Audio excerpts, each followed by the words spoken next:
Junction's now a little bit of prime real estate if you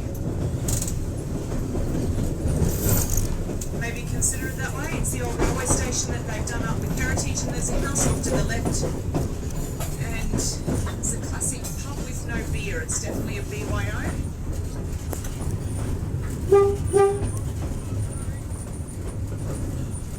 It's a little bit of a museum, but I think over the years a lot of the artefacts and bits of significance have been pilfered by visitors and sightseers.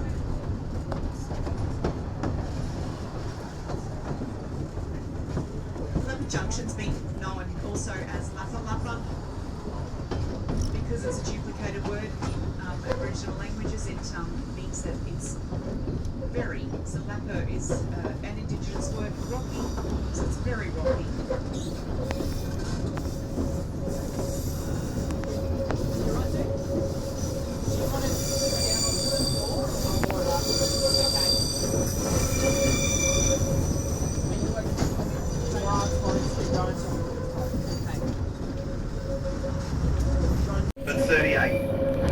Pigs are an invasive pest of the country. There's 25 million of them spread across Australia. They cause damage on agricultural lands, in natural ecosystems. They promote erosion, they foul up waterways, they spread diseases and pests. Diseases and parasites. Some of them have been looked after as pets and they're still alive now, while others have been fattened up for Christmas and they get eaten. Now that's a win-win because that's one less pig in the environment and the local family gets a feed, so that's a win-win. Picked up by now, you got scared, didn't feel like your 11 afternoon tea. Hey, Will? Yes. Come here for a sec. Circulation, I can't feel one. I think it's what do you want to do? You want to take advantage of? Yes, you've got two there, don't you? What about that man who done the Yeah.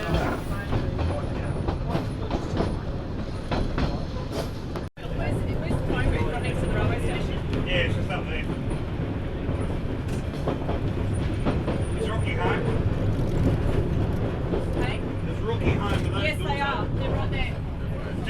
set payphones. Okay. Yeah, commission run over and see you.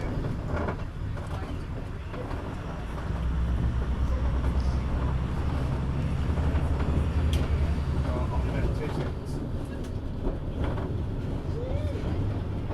Don't break them off.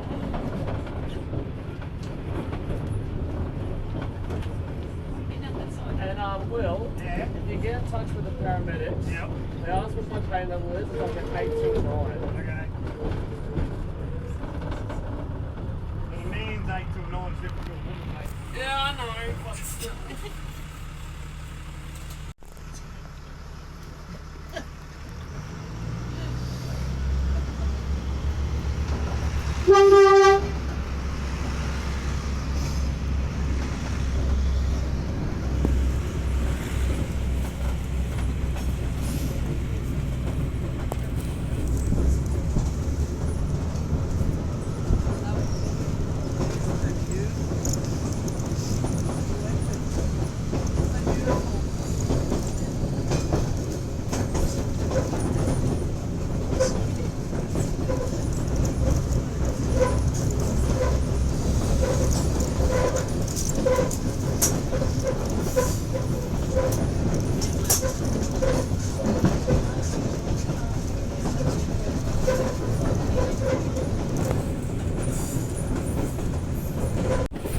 The bridge itself, it's kind of two parts. This part we're on right now is steel, and the second part ahead of it's all timber. But this steel underneath us was actually the old Victoria Bridge from Brisbane back in 1893. So it's a massive wet season down there in 1893, big floods, and that bridge got washed away. And once those flood waters receded, very pretty.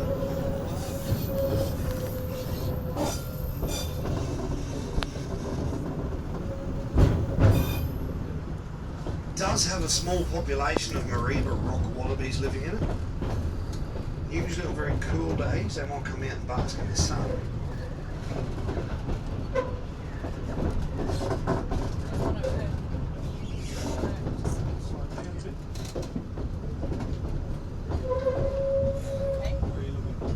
It's just to be one of those trees there now we jumped on.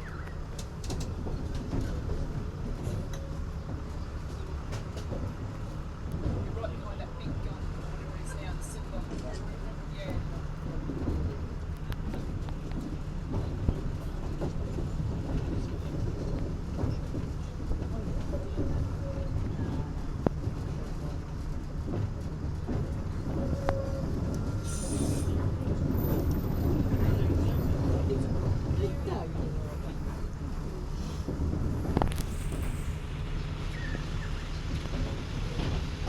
Till they go from like, I don't know, it's about 540 odd kilometres, and it'll get you over to Normanton, but it's all dirt, that section, and there's no phone reception, no survey, so certainly not the best way to get over to Normanton.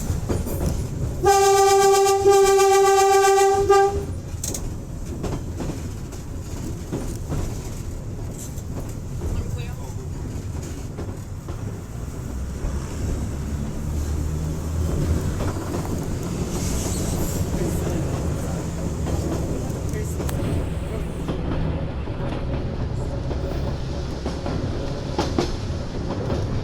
Because of that.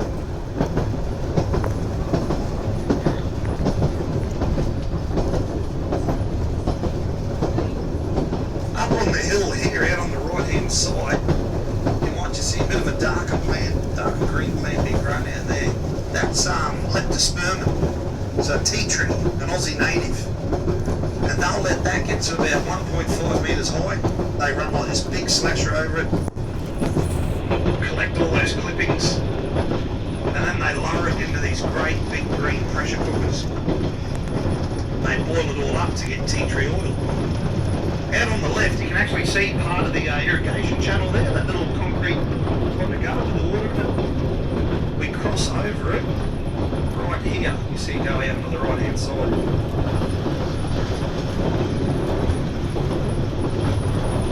Up on the right. Up on the right. At about 10 o'clock. Just let them know that. There's still bags of fruit. The rear door of this unit. Yep. So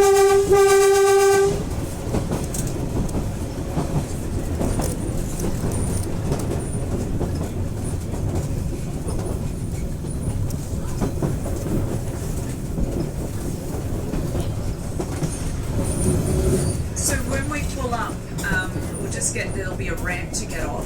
We'll be disembarking from the rear door of this front rail motor unit.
She turns around and goes, oh, not too bad, here we go. Like, oops, sorry, mate.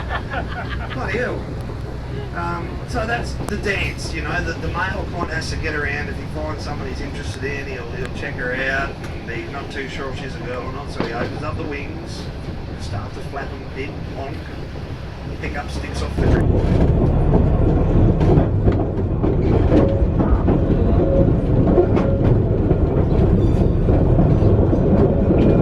But none of it's left now. There's a little bit of a railway track workers depot over on the left. But all the other stuff, the station building, station master's house stuff, that's all gone.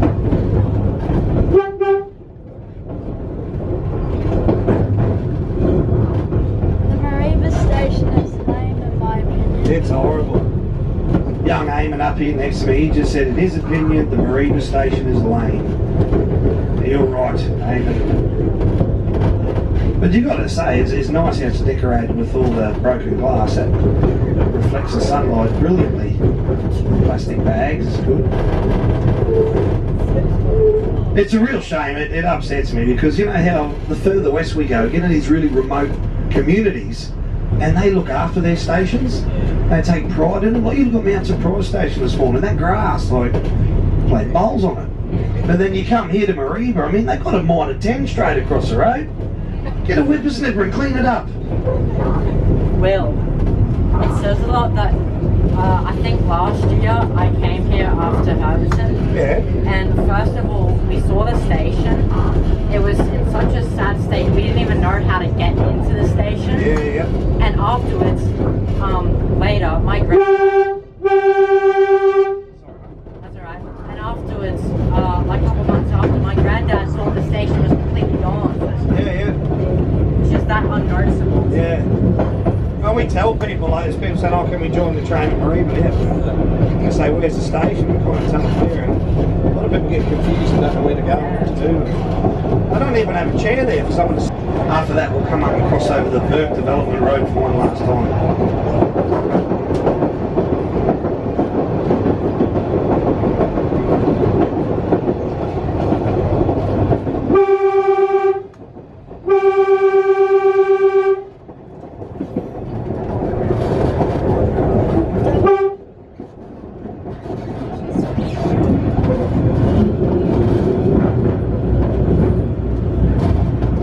Coming up on our left, oh, we could be in.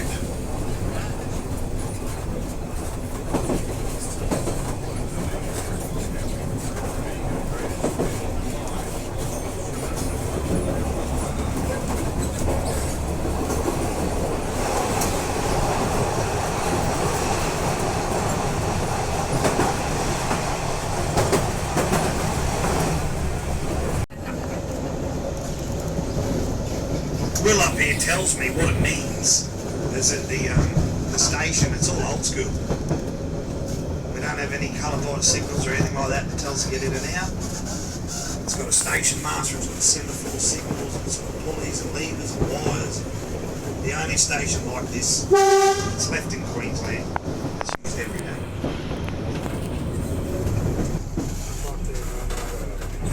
So 392 654 6218.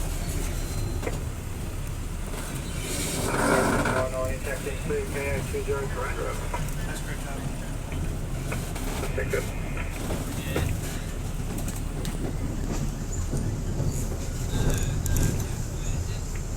North VC79. Competing for first, second or third. And even though those competitions don't exist anymore, they still maintain the gardens. And even as only last year, we had that, what's his name, Jerry Colby Williams from Gardening Australia came up and did a piece on it. And a lot of people, they love the gardens, but as far as I'm concerned, I mean, it's no great feat, is it? It's a garden. And we're in the middle of Coranda, for crying out loud. If you can't grow a garden in the middle of the wet...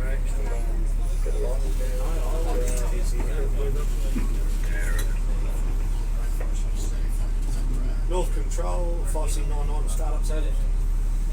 5399 standby. 6798 North Control, Marco 334. What they carry? 271 796.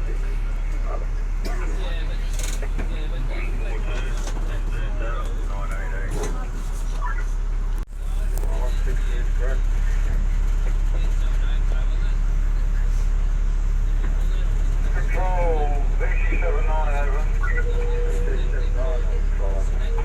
Wait, Chinaman Creek, 5 kids fishing on the bridge. Bit scary situation, you better get the police there to move them. We're running on the bridge, grabbing their gear. We're slowed down to about 25-30k right over. So that's the Chinaman Bridge, what it is? Yeah, North. If you've got any other trains leaving, you better get them moved. They were taking photos of us and giving us the finger over. What the hell is that about? Kids fishing on bridges, it happens a lot. Pretty shook up north. Getting into town and yeah, a bit scary. So, no worries, mate. You have to continue to platform when you pull up over. Take it to the platform. We're only doing 30k an hour now. Yeah, no problem, mate. All good. Mate, do you know any description how many there were? 4 males, white, and one female. They were wearing like baseball caps. Over. No, mate, about 15 to 20 bracket.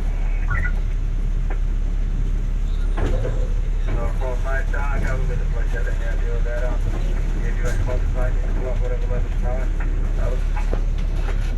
You're a Far North, thank you. 6798, should be tracking that over. Yeah, just right down, just sort of man, and yeah, but what it's completely to go with it, yep.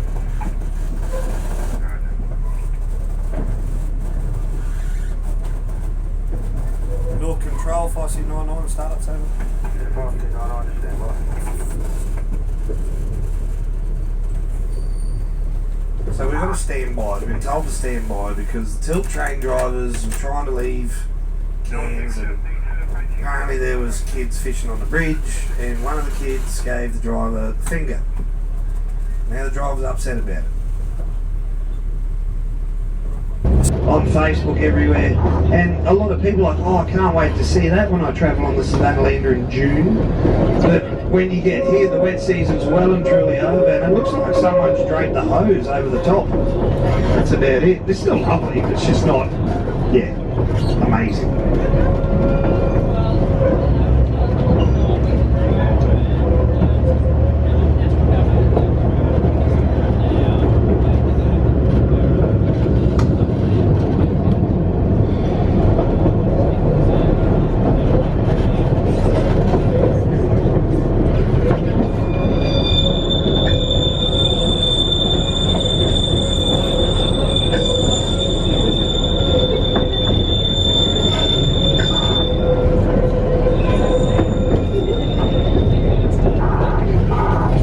So once we pull up, we'll get the doors on the left open, get the lift open if you wanted it to.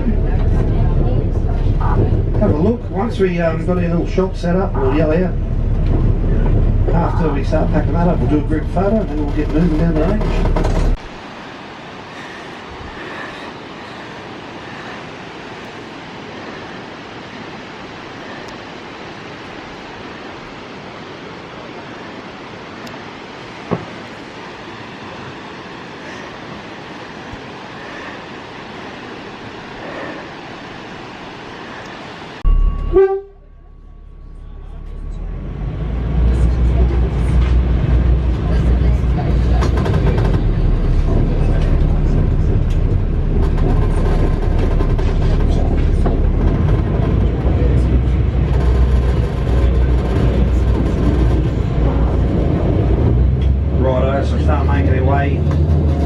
Down the range.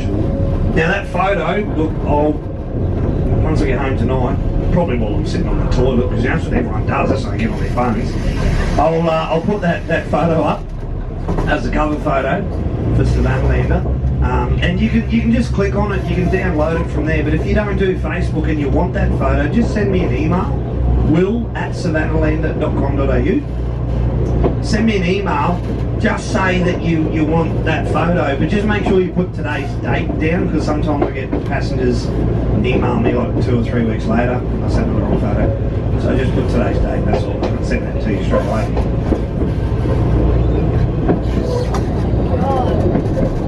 Holder of being the largest crocodile in captivity on the planet.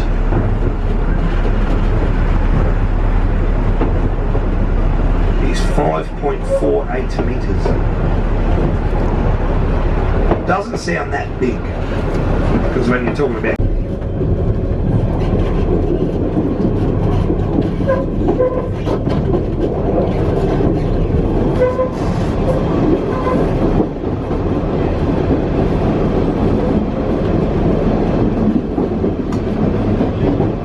so this is tunnel number 15. The longest of them all, just under 500 metres in length. It's got 2 beds in it. 6 men died in the construction of this tunnel. There was a cave in and they couldn't get them out.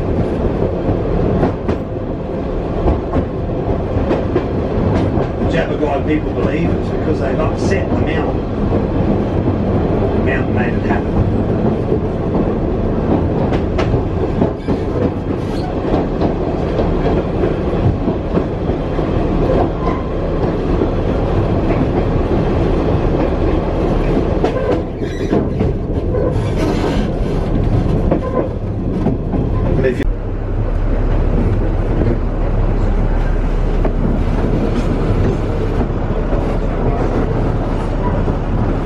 Anyone been to Green Island?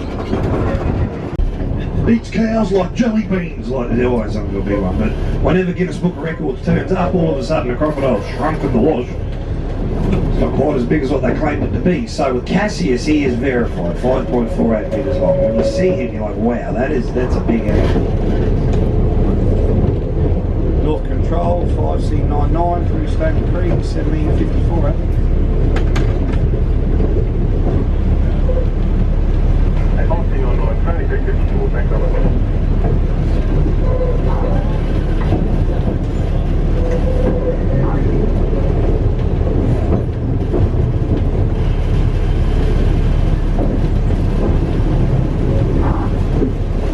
There's a bit of a rumour that Stony Creek's man-made. Has anyone heard that? No. We get a lot of people come up and ask, and it's not even a joke. Well, they're fair dinkum about it. They reckon that there's a pump at the top, and they turn it on just for the tourist trains. But apart from that, it's not a waterfall. Absolute rubbish. It flows all the time. I like it better than the Barron Falls because it always puts on a nice show. And it's a bit more exclusive, you know. You can jump in a car and you can go and see Barron Falls. This one's a lot harder to get to.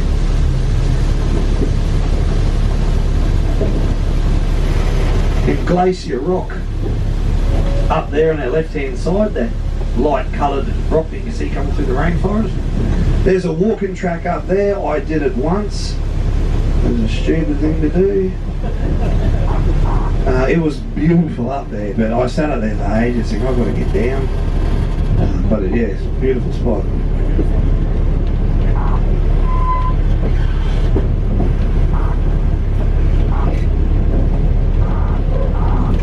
Well, Yeah. When you've gone through Running, have you ever seen cane trains? Yeah, the only crossing loop on the range, you will see what's left of Stony Creek Station. It was a manned station up until the 70s.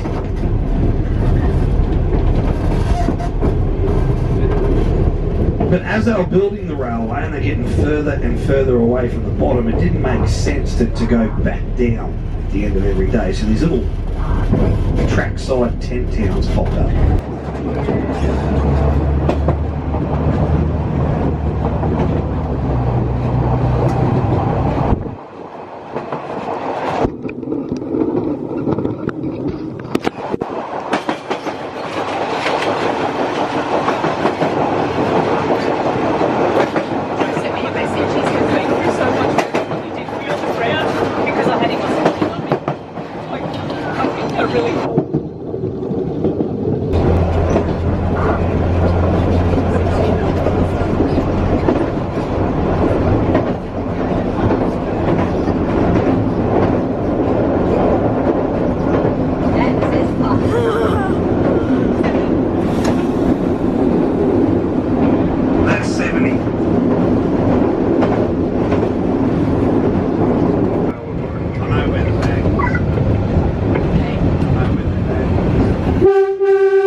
We have a tendency to set off the burglar alarm at Freshwater Station. I don't know if they fixed it yet or not.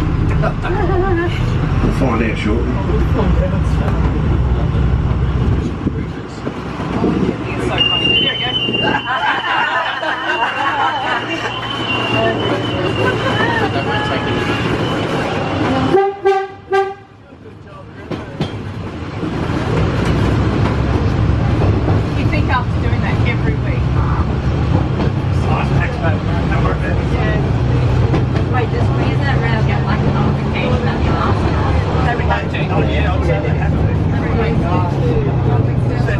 breaking and stealing. Oh, thanks. We've got the lights. Lights are all on. Everything's open up here.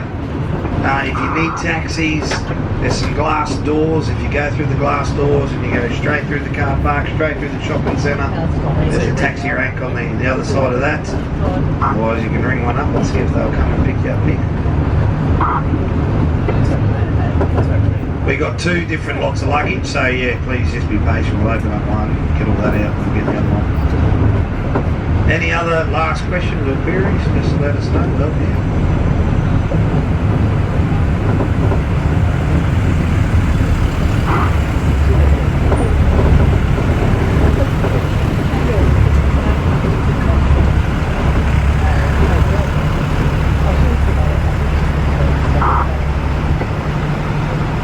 I think I said we'd get here between 6:40